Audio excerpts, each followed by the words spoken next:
Sir basically थोड़ा सा net का भी इशू होता है तो ये भी लाइव हो जाएगा इंशाल्लाह।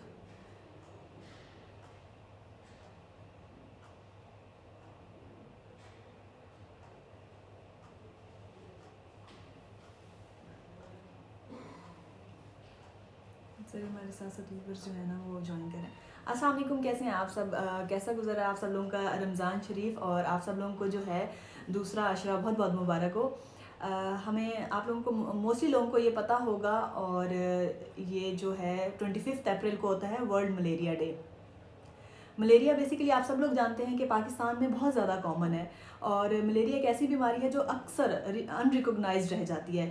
तो मेरे साथ जो हैं वो मेरे सीनियर जो प्रोफेसर हैं मेजर डॉक्टर नदीम यूसुफ, उनको सर को मैंने रिक्वेस्ट की थी कि सर जो हमारा वर्ल्ड मलेरिया डे है कि इसके आप हमारे साथ लाइव आएँ, और जितने भी हमारे एक व्यूअर्स हैं उनको हमारे हॉस्पिटल से, मतलब Rawal general and dental hospital से, उनको पता चलना चाहिए, और उनको पता होना चाहिए कि मलेरिया बेसिकली उसके साइन एंड सिम्टम्स क्या होते हैं, और मलेरिया को हम लोग कैसे प्रिवेंट कर सकते हैं। तो एक इन्फॉर्मेटिव सा एक लाइव सेशन करते हैं आज।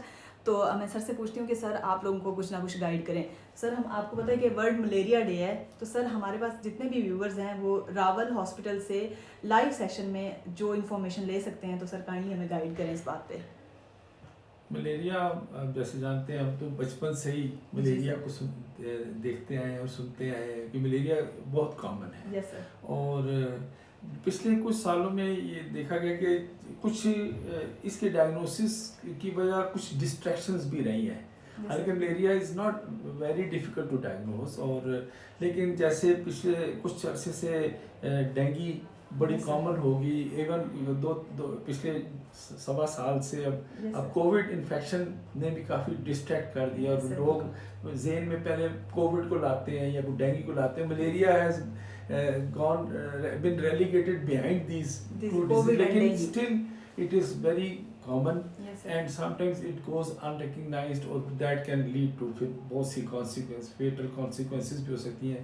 हम आपको पता है मलेरिया जो है वो एक फीमेल मॉस्किटो एनोफिलीन के काटने से होता है। वो हमारे बॉडी के अंदर वो इंजेक्ट करती है, तो स्पोरोसाइट्स तो वो फिर जाके लिवर में चले जाते हैं, फिर वहाँ से फिर वो ब्लड में आते हैं, और फिर इसकी क्लिनिकल मैनिफेस्टेशंस स्टार्ट होती है। उसमें मेनली तो बुखार है, और बुखार का एक ख़ास पैटर्न होता है। उसमें अब मलेरिया एक जिस पैरासाइट से होता है उसको प्लाज्मोडियम कहते हैं। तो अब प्लाज्मोडियम की भी 3-4 किस्में हैं। प्लाज्मोडियम वाइवेक्स है, प्लाज्मोडियम ओवेल है, प्लाज्मोडियम मलेरी है, और प्लाज्मोडियम फाल्सीपैरम। फाल्सीपैरम मलेरिया को सबसे डेंजरस मलेरिया तस्वर किया जाता है, क्योंकि इट कैन कॉज डेथ। और ये इसका टिपिकल जैसे वो ओवेल में या वाइवेक्स में होता है कि हर एक दिन छोड़ के बुखार होता है, इसका उस तरह का पैटर्न नहीं होता। उनमें एक सिंक्रोनस पैटर्न होता है फीवर का, इसमें एसिंक्रोनस होता है। तो इसलिए ये वो टिपिकल वो जैसे बहुत शदीद सर्दी के साथ और हर दूसरे दिन बुखार आना, वो इसमें नहीं होता। So it can sometimes go unrecognised, and it may have very life threatening morbidity या मोर्टेलिटी। तो सर हाँ, आप हमारे व्यूवर्स को ये भी बताएं ना कि जो मलेरिया, जैसे आपने खुद ही कहा है कि आजकल जो मलेरिया है वो डेंगू और उसमें कोविड में जो होता है वो उसकी वजह से अनरिकग्नाइज रह जाते हैं ना। तो सर उनको बेसिक सिम्टम्स जो हैं वो उसको फर्स्ट उस पर प्रिवेंशंस भी बताएं, और सिम्टम्स भी बताएं ना कि उनको किस तरह से हमारा ये लाइव सेशन जो है वो गाइड कर सकता है कि किस पॉइंट ऑफ व्यू पे आके वो इसको ये कह सकते हैं कि ये मलेरिया है। मलेरिया के पहले तो उसके क्लिनिकल फीचर्स होंगे। Yes sir. और के high grade fever with chills, rigors, और शदीद सर्दी लगती है। एक तो लोगों में एक मिसकंसेप्शन है कि बुखार सर्दी के साथ हो तो मलेरिया, हालांकि देखा जाए तो तकरीबन हर बुखार में चिल्स का एलिमेंट होता है। यूटीआई हो जाए, निमोनिया हो जाए, तो ये ज़रूरी नहीं है, लेकिन वो इसका खास उसमें वो शदीद सर्दी वाला एट होती है, ये आपके दांत बजने लग पड़ते हैं, और इस साथ शदीद मेरी chill tiger is the conspicuous feature of the, और बुखार एक दिन छोड़ के आता है। ठीक है तो सर, और फिर रेगुलर पैटर्न होता है, मतलब कंटिन्यूअस फीवर नहीं होता मलेरिया पर में। हाँ एक दिन ठीक है। छोड़ के बुखार आता है। प्लाज्मोडियम मलेरी में उसमें वो तकरीबन 2 दिन के बाद आता है उसका वो यानी कि वो दैट इज क्वार्टन। ठीक है। ये बाकियों में टर्शरी ठीक है सर। साइकिल होती है, उसमें क्वार्टन है क्योंकि वो, लेकिन फाल्सीपारम मलेरिया जो कि डेंजरस मलेरिया समझा जाता है उसमें टिपिकल पैटर्न नहीं होता, ना सर्दी वाली बात है और एक बिल्कुल फीवर ही होता है ठीक और सिम्टम्स ही हो सकते हैं। इवन सिंपल पेशेंट फाल्सीपारम के साथ दाखिल किया तो ही can go into very serious Condition. In no time. Yes, sir. तो इसलिए और डायग्नोसिस Mhm. वो it can be easily detected in the peripheral film. लेकिन every time it may not be seen. ठीक है। Now this also depends on the expertise of the laboratory worker या Yes, जो sir. हो सकता है उसको उस वक्त नजर नहीं आया। So sometimes you have to base your diagnosis on your clinical impression, lest this may cause other complications. तो सर हमारे ना मैंने ये लाइव सेशन के बारे में बताया था अपने, मतलब सारा इंस्टाग्राम टिकटॉक वगैरह सारे प्लेटफॉर्म पे एक मैसेज दिया था कि मैं आपके साथ लाइव सेशन करूंगी।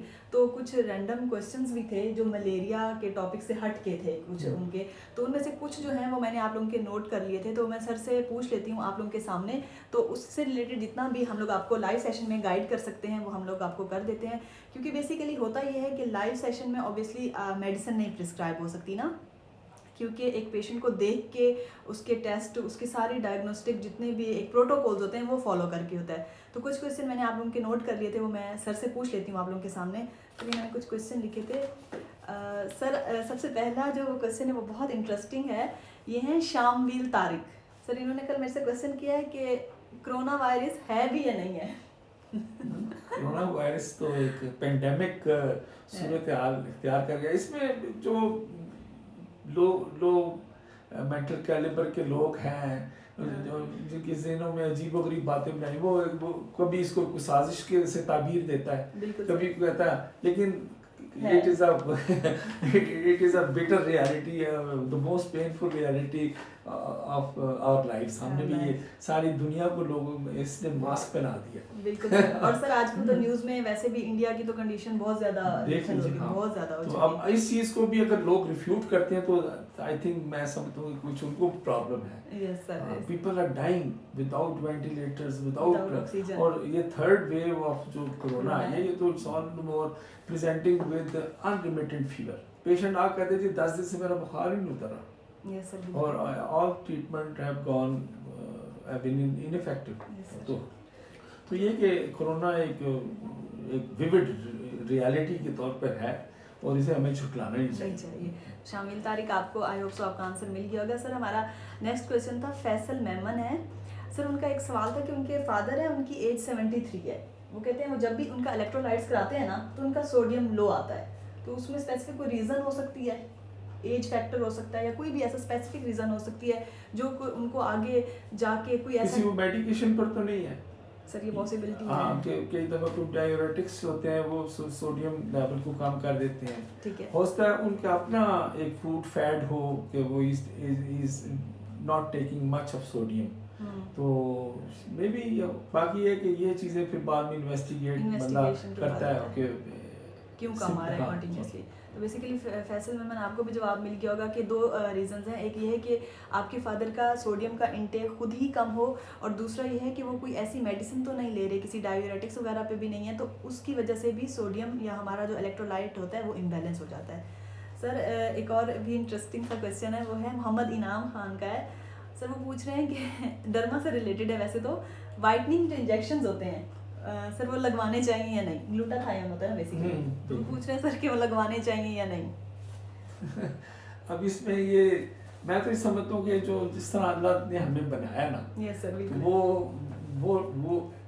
वो ठीक है। बाकी आर्टिफिशियल बाद में इनकी स्किन वहाँ से लूज लैक्स हो जाती है और कई दफ़ा आपके ना ऐसे लगता है जैसे कुछ चेहरा ढलक गया है, और फिर then you have to resort to injections again and again, क्योंकि उसकी भी स्पैन है, उसका जो ड्यूरेशन ऑफ एक्शन है वो खास 3-4 महीने के लिए होता है, फिर आपको you have to resort to. लेकिन मैं समझूँ कि जिस तरह हमें अपनी नेचुरल ब्यूटी पर ही इन्हिसार करना ट्रस्ट भी करना चाहिए सर।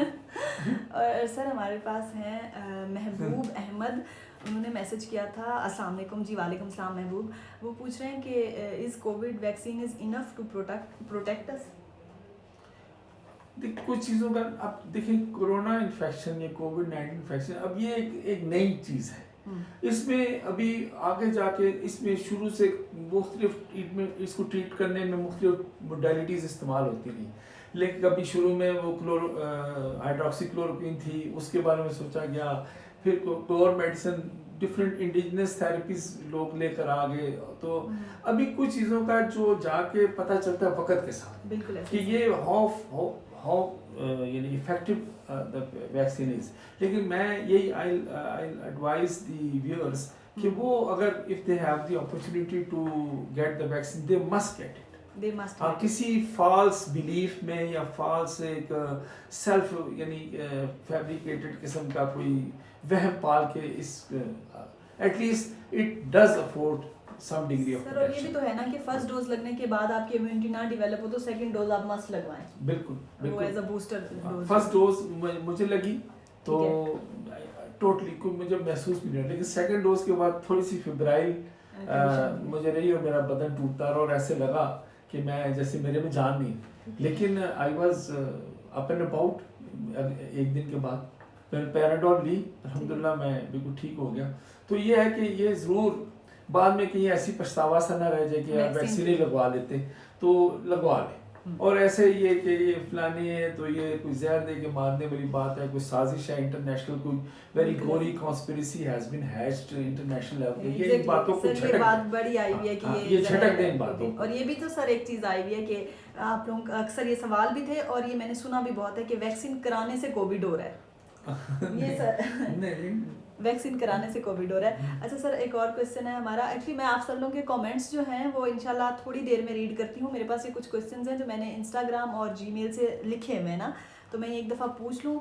और क्योंकि फिर सर ने भी पेशेंट अटेंड करने हैं तो सर का भी काफ़ी बिजी स्केड्यूल है, तो मैं एक दफ़ा पहले आपके ये क्वेश्चन पढ़ लूँ, फिर मैं आपके कमेंट्स पढ़ती हूँ। सर अगला सवाल है हमारे पास, खालिक दाद है तलागंग से। सर वो कहते हैं कि मेरी ना सहरी करने के बाद स्टमक में बहुत ज़्यादा बर्निंग होती है, और तो मैं इसके लिए क्या करूं? कोई मेडिकेशन लूं या मतलब डाइट प्रोटेक्शन के लिए जैसे प्रोटॉन पंप इनहिबिटर्स हैं या कोई जैसे दूसरी हैं मेडिसिन, फेमोटिडीन है, या अगर हल्का फुल्का है तो कोई एंटासिड पहले से ले। हाँ, अगर उनको एक रेगुलर फीचर के तौर पे ये गैस्ट्रिक अपसेटनेस रहती है तो कोई प्रोटॉन पंप इनहिबिटर साथ सहरी में ले लिया करें। This will give some protection. Sir एक आयशा है हमारे पास, इन्होंने अपनी जगह तो नहीं लिखी। सर इनका ये सवाल था कि मुझे कोविड हुआ था, तो जब से मेरा कोविड ख़त्म हुआ है, मेरा नेगेटिव है, अब मतलब मेरा कोविड जो पीसीआर है वो नेगेटिव है, लेकिन मुझे वीकनेस नहीं ख़त्म हो रही, तो ऐसा कोई इफेक्ट है पोस्ट कोविड? हो सकता है। मैंने बताया ना कि अभी कुछ इसके बारे में भी कुछ सही सटल इंफॉर्मेशंस आएंगी इन टाइम। लेकिन यह है कि जनरली वायरल इन्फेक्शंस जो होते हैं ना, चाहे वो इन्फ्लुएंजा हो, ये भी वायरल इन्फेक्शन है, उनके बाद एक खास बड़ा स्पेशल वीकनेस होती है, न्यूरेस्थीनिया सा होता है पेशेंट्स को ना। तो ये लेकिन ये भी it's only short lived. I think the patient usually recovers within 2 weeks to 1 महीने में मतलब बिल्कुल अप एंड अबाउट हो जाता है। तो वायरल इन्फेक्शंस का एक कॉम्प्लिकेशन ये वीकनेस होती है। ठीक है सर, एक हमारे पास क्वेश्चन है, ये जो हमारे व्यूवर हैं इनका नाम है शुमाइल चांद। ये कह रहे हैं कि सर्बेक्स जी लेने का कोई है इफेक्ट? सर्बेक्स जी मल्टी विटामिन है ना, तो ये उसके बारे में गाइडेंस चाह रहे हैं।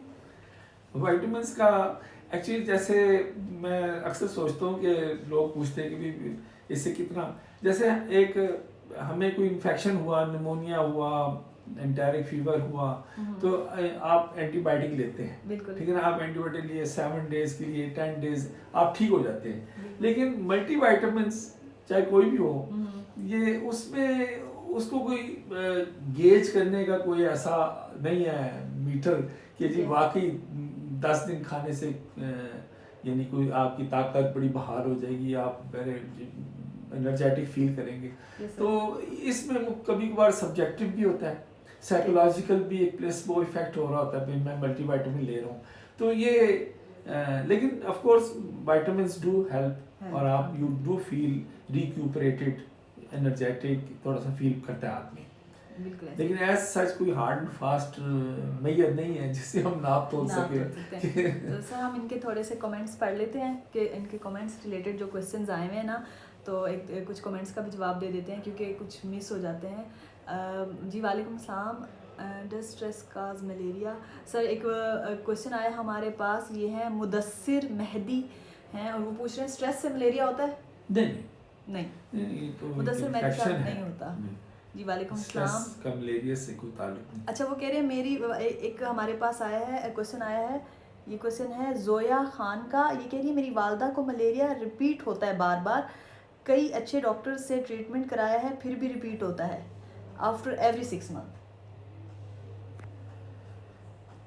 मलेरियल पैरासाइट के साथ उनकी खास दुश्मनी है। एक्चुअली देखिए मलेरिया वहाँ पे ज़्यादा ब्लीड करता है जहाँ पे गंदगी हो, सफाई ना हो और अनहाइजेनिक एनवायरनमेंट है, स्टैग्नेंट वाटर है और यानी फिल्थ गिरा हुआ है, उसको it is not being evacuated या डिस्पोज्ड ऑफ, वेस्ट डिस्पोजल नहीं है, पानी स्टैग्नेंट है यानी, और वहाँ पे ये इसका मलेरिया होने का इम्कान ज़्यादा होता है। सर हाइजीन, ठीक है ना, ये इसीलिए this is a disease of tropics. Tropical countries में, सब ट्रॉपिक्स में, जैसे एशिया, अफ्रीका, लैटिन अमेरिका, मतलब ये वहाँ पे है। और पहले 1950 से 1960 तक तो मलेरिया को बड़ा कंट्रोल किया, लेकिन there has been again resurgence of malaria from 2015 से लेके 2017 तक। ठीक है। तो इसका मतलब है कि दैट नीड, और ये that too in Asian countries, south east Asian countries, India, Pakistan, इस तरह। तो और ख़ास तौर पे अफ्रीका में बहुत ज़्यादा डेथ्स भी हुई हैं। इसलिए प्रिवेंशन जो कहते हैं ना, it is better because it has an immense impact on your economic development. So basically ये इसमें हाइजीन का ही रोल है, प्रिवेंशन में भी आ जाता है ना हाइजीन। बिल्कुल। और कुछ पुअर कंट्रीज तो जो यानी कि जो उसको कंट्रोल करने के लिए वो उनकी इकोनॉमी भी शायद इतना सपोर्ट ना करे, इसलिए ऐसी जगहों पे प्रिवेंशन इज बेटर कि आप अपने then there are other measures to keep, mosquitoes, mosquito repellents होते हैं, फिर आप मॉस्किटो नेट्स हैं उनमें सो अच्छा जहाँ पे एंडेमिक है डिजीज़ और आप या आप किसी नॉन एंडेमिक एरिया से एंडेमिक एरिया में जा रहे हैं, तो आप कीमोप्रोफाइलेक्सिस भी ले सकते हैं ताकि आपको हो ना वहाँ जाके। तो बाकी नेट्स हैं और मॉस्किटो रिपेलेंट्स हैं, और ये बाकी है कि जैसे स्टैग्नेंट वाटर ना हो, आपकी इन्वायरमेंट साफ हो। Yes sir. सर हमारे पास नेक्स्ट है उसामा 551, उसामा अहमद है नाम आपका शायद। सर ये कह रहे हैं जो अब कोविड की 3rd स्पाइक आई है, इसके बेसिक सिम्टम्स क्या हैं? वो बहुत सारे कमेंट्स हैं वो आपके सॉरी मिस हो गए। इसमें ज़्यादातर जो हमने तो कोरोना, आप समझ लीजिए सुबह शाम कोरोना ही देख रहे होते हैं। बिल्कुल ऐसे। तो जनरली मैंने जो देखा है कि जैसे इनिशियल थी कि कफ और शॉर्टनेस ऑफ ब्रेथ और लॉस ऑफ टेस्ट, अभी ज़्यादातर जो पेशेंट्स आ रहे हैं वो एक अनरिमिटेड फीवर के साथ आ रहे हैं।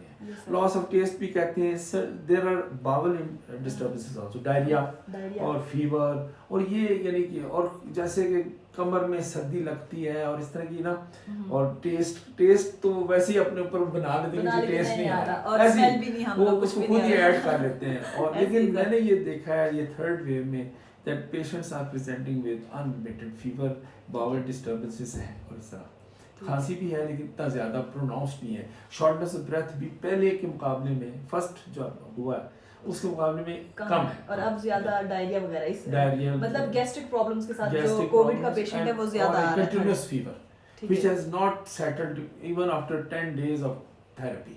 ठीक है। अच्छा दूसरा सर वही सेम हमारे पास मुदस्सिर का क्वेश्चन है कि what are the pathogens of malaria? Pathogens, malaria is caused by Plasmodium. Plasmodium. It is a unicellular एक पैरासाइट है। हम्म, इसकी आगे फिर Plasmodium vivax है, Plasmodium ovale है, Plasmodium knowlesi है, मलेरी है, falciparum है। हम्म, तो falciparum जो मलेरिया वो ज़रा बहुत सख्त होता है, जानलेवा भी हो सकता है, क्योंकि उसमें ये कि जनरली जो मलेरियल प्लाज्मोडियम ओवेल है या वाइवेक्स है, ये जो है ना यंग रेड ब्लड सेल्स को सिर्फ इन्फेक्ट करते हैं। जो मलेरिया है वो नॉर्मोब्लास्ट को करता है, इसलिए इन्फेक्शन इनमें लाइटर रहता है। जो फाल्सीपैरम होता है वो हर रेड ब्लड सेल्स हर उम्र के को हर स्टेज वाले को इन्फेक्ट, इसलिए infection is likely to be very severe. तो फाल्सीपैरम जो है वो जानलेवा है, हो सकता है सबसे ज़्यादा।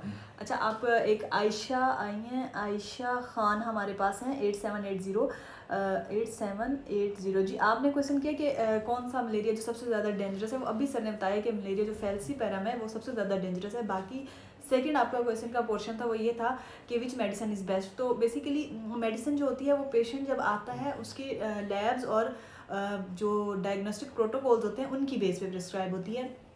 ऐसे लाइव सेशन में हमें ये भी नहीं पता कि उसको कोई उससे पैथोजन से हो रहा है मलेरिया, तो हम उसके उसमें ये कि जैसे तो अभी भी माशाल्लाह even falciparum malaria can respond to chloroquine simple, लेकिन अब तो और अच्छी थेरेपीज भी आ रही हैं जिनमें आर्टेमिसिनियन जो है ना उसमें कॉम्बिनेशन थेरेपीज आ गई, दे आर वेरी इफेक्टिव। और अभी और फिर द टाइम ऑनर्ड जो क्विनीन भी बहुत इफेक्टिव मेडिसिन है फाल्सीपैरम के लिए, और उसके अगेंस्ट रेजिस्टेंस अभी इतना डेवलप नहीं हुआ। तो अभी malaria is can be treated with immunity, और कोई अल्हम्दुलिल्लाह बहुत ज़्यादा मॉर्बिडिटीज भी नहीं होती। ठीक है। The only thing is that it should not go unrecognised, it should be diagnosed in time. ठीक है सर अच्छा सर, नहीं एक्चुअली एक्ने का तो मैं सोल्यूशन आपको इस टाइम नहीं बता सकती। अच्छा, is there any relation of backache with sir Mudassir Mehdi पूछ रहे हैं कि is there any relation of backache with Covid? Such not a very regular or subtle feature of COVID infection. A few patients have reported जैसे कि feeling of chill in the back. ये these were the words जिसको मैंने अंग्रेजी उसी की काट ली, जैसे मुझे कमर में सर्दी सी महसूस होती है, कमर में सर्दी उनको बाद में। अब ये अभी तो ये आगे जाके जब इन पे स्टडी होगी और मुख्तलिफ इसकी गाइडलाइंस बनेगी आगे जाके कि क्या सटल सिम्टम्स थे, क्या रेगुलर सिम्टम्स थे, तो ये टाइम में आके पता चलेगा, और फिर जो प्रॉपर थेरेपीज भी इसके आगे इसके लिए डिवाइस होंगी। ठीक है सर, एक हमारे पास इंटरेस्टिंग सा क्वेश्चन आया है, रिहान कुरैशी ने किया है। ये कह रहे हैं कि reasons for splenectomy during malaria, is it possible splenectomy for malaria? नहीं, बिकॉज़ स्प्लीनेक्टमी अगर हो तो वो मोर्टेलिटी और मॉर्बिडिटी को इन्हांस करती है। Splenectomy is not the treatment of malaria. अगर स्प्लीनेक्टमी हुई हो तो वो मलेरियल कॉम्प्लिकेशंस ज्यादा इंटेंस होके आएंगी। अच्छा, यस, हाँ, स्प्लीनेक्टमी rather नहीं करते। they will be much more compounded in that patient। ठीक है, क्योंकि स्प्लीन में भी ये infected red blood cells are sequestered and destroyed, so splenectomy तो और डेंजरस कॉम्प्लिकेशन पैदा कर सकती है। सर एक और क्वेश्चन है, ये है मोहम्मद हमजा, वो कह रहे हैं कि साइड इफेक्ट्स ऑफ वैक्सीन, अभी तो मेरे से कौन सी वैक्सीन, किसकी? कमेंट ऊपर चला गया है, तो मलेरिया की अभी तक वैक्सीन जो है ना, it is still ongoing, research is ongoing, और अभी तक कोई एज सच कोई effective vaccine has not been ठीक है सर। इन्वेंटेड। ठीक है सर, बाकी भी इसी तरह कोविड से रिलेटेड ही क्वेश्चंस आ रहे हैं ज़्यादातर। अब मलेरिया से रिलेटेड तो कम ही आ रहे हैं, और हमारा सेशन जो था वो मलेरिया पे था, मलेरिया अवेयरनेस पे था। आई होप सो आप लोगों ने कुछ क्वेश्चंस मेरे से जो पूछे थे तो उनसे काफ़ी सारे मैंने कोशिश तो की है कि मैं लिख लूँ और मैं सर से पूछ लूँ, चाहे वो मतलब थे या नहीं मलेरिया से रिलेटेड, लेकिन सर ने भी उनमें से काफ़ी सारों का जो है वो जवाब दिया है। अच्छा सर, एक और क्वेश्चन आया है, ये मेरे ख्याल में मैसेज भी आया था। एक बात कहना चाहूँगा कि वो बुखार सर्दी के साथ को मलेरिया ना समझा करें हर दफ़ा। ठीक है। वो जी मेरा मलेरिया का टेस्ट कराएं। मेरे कई दफ़ा उनको कहता हूँ कि जब तक आप फीवर नहीं है तो malaria parasite will not come in the blood stream. तो ऐसी तो लेकिन रादर हर फीवर चाहे वो निमोनिया है, यूरिनरी ट्रैक्ट इन्फेक्शन है, इवन थ्रोट इन्फेक्शन है, उसमें भी फीवर और हाँ चिल्स। हाँ यानी बस कहीं बनी हो वो इन्फेक्शन, सर्दी लगेगी, चिल्स राइगर्स वाली फीलिंग होगी, हमारे लोग यही समझते हैं कि इट्स मलेरिया। ठीक है। अच्छा सर, ये मियाँ अली पूछ रहे हैं कि अबव 60 इयर्स वालों ने जो वैक्सीन लगवाई है कोविड की, उस पे उनका कोई साइड इफेक्ट है, मतलब लीथल? अभी तक तो मेरा ख्याल नहीं है, अल्लाह का नहीं। शुक्र है, मैं भी 60 प्लस में आ जाता हूँ यस सर। तो आपके सामने बैठे अल्हम्दुलिल्लाह अल्लाह ताला ने माशाल्लाह महफूज सर, रखा है। बिल्कुल पहली डोज से तो मुझे कुछ महसूस नहीं हुआ, सेकंड डोज में शॉर्ट लिव फीवर हाँ। और bodily aches and pains and feeling of weakness, हाँ। पर आप यकीन करिए ये भी बस stayed there for about 24 hours. 24 hours. अच्छा, तो अभी सर हमारा अल्हम्दुलिल्लाह से हाफ एन आवर तो लाइव सेशन हो गया है। सर हम लोग इनको यहाँ पे लाइव सेशन अपना एंड करते हैं। बेसिकली मुझे ये था कि आप लोगों को भी कुछ इन्फॉर्मेशन हो गई होगी मलेरिया से रिलेटेड। सर आप लास्ट पे कुछ हमारे व्यूवर्स को कहना चाहेंगे हेल्थ रिलेटेड कुछ भी, ये जो सिचुएशन चल रही है इससे रिलेटेड प्रिकॉशन में, तो उसके साथ ही हम लोग सर एंड करेंगे। आप लोगों का भी बहुत बहुत शुक्रिया, आप लोगों ने इतना ज्वाइन किया, और ख़ासकर ये जो जिन लोगों ने पार्टिसिपेट किया है, क्वेश्चनिंग कर रहे थे कमेंट्स में, जिन लोगों ने मुझे मैसेज किया है, ईमेल किया है, तो इससे मतलब आप लोगों के ये इंटरेस्ट शो करने से मुझे एक बहुत अच्छा लगा कि आप लोग ये इन्फॉर्मेशन चाहते हैं, आप लोग इस चीज़ में इंटरेस्टेड हैं। और फिर जो हमारे Rawal general and dental hospital की अथॉरिटीज़ हैं, उन लोगों ने भी मुझे, अथॉरिटीज़ ने भी अलाउ किया कि आप ये सेशन रखें। और फिर सबसे ज़्यादा जो शुक्रिया है वो professor major doctor Nadeem Yusuf का है, जिन्होंने इस स्केड्यूल में भी जो हमें लाइव सेशन के लिए टाइम दिया हमें और आप लोगों को गाइड किया। तो सर से हम लोग लास्ट पे कुछ बात करते हैं और उसके साथ ही मैं जो लाइव सेशन है वो एंड कर दूंगी। आप लोगों का बहुत बहुत शुक्रिया इसके लिए, पार्टिसिपेट करने के लिए और लाइव आने के लिए और इस सारे रिस्पेक्ट के लिए, खलूस के लिए। जज़ाकल्लाह। तो सर आप बोलें कुछ प्लीज़। मैं यही कहूँगा कि सबसे बड़ी अल्लाह ताला की नेमत जो है वो ज़िंदगी है। बिल्कुल ऐसे। उसके बाद मैं सब तो सबसे बड़ी नेमत जो हम कभी कभार अप्रिशिएट नहीं करते, सेहत से बढ़ के कोई बड़ी नेमत। बिल्कुल ऐसे सर। और आप 24 घंटे अपने परवरदिगार का शुक्रगुजार रहे हैं कि उसने आपको सेहत से रखा हुआ है। ये बाकी जब तक ये सेहत है तो आपके पास हर चीज़ है, जब ये सेहत नहीं है फिर आपके पास चाहे लिमोजिन खड़ी है, आप living in a palatial house, it is simply becomes immaterial. It has no effect whatsoever. Exactly. तो सेहत से बड़ी नेमत कोई नहीं है जिंदगी के बाद। ठीक है। और इस पर आप अपने परवरदिगार का शुक्रगुजार रहे हमेशा। Thank you so much sir, thank you so much everyone. Okay, अल्लाह हाफिज़, ख्याल रखें अपना और दुआओं में याद रखें। Thank you.